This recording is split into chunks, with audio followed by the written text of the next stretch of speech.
রাষ্ট্রপক্ষের আপিল খারিজ করে বিএনপির ভারপ্রাপ্ত চেয়ারম্যান তারেক রহমানের বিরুদ্ধে করা 4টি চাঁদাবাজির মামলা বাতিলের রায় বহাল রেখেছে আপিল বিভাগ।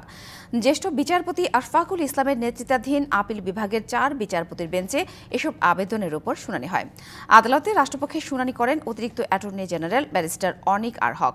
এর আগে গত 23 অক্টোবর বিচারপতি AK আসাদুজ্জামান ও বিচারপতি সৈয়দ ইনায়েত হোসেনের হাইকোর্ট বেঞ্চ তারেক রহমানের বিরুদ্ধে 4টি মামলা বাতিল করে রায় দেয়। 2007 সালে তত্ত্বাবধায়ক সরকারের আমলে বিএনপির ভারপ্রাপ্ত চেয়ারম্যান তারেক রহমানের বিরুদ্ধে রাজধানীর গুলশান, কাফরুল, শাহবাগ ও ধানমন্ডি থানায় চাঁদাবাজির এই 4 মামলা দায়ের করা হয়েছিল। মামলা তারেক রহমান সাহেবের দেশে আসা না আসার সাথে সম্পৃক্ত না, কারণ জনাব তারেক রহমান সাহেব আমাদেরকে সিনিয়র অ্যাডভোকেট সহ আমাদেরকে সুস্পষ্টভাবে নির্দেশনা দিয়েছেন ওনার প্রত্যেকটা মামলায় যেন আইনগত প্রক্রিয়া মোকাবেলা করা হয়। অতএব মামলা আসা না আসার ক্ষেত্রে কোনো ধরনের কোনো প্রতিক্রিয়া বা কোনো প্রভাব বিস্তার করছে না।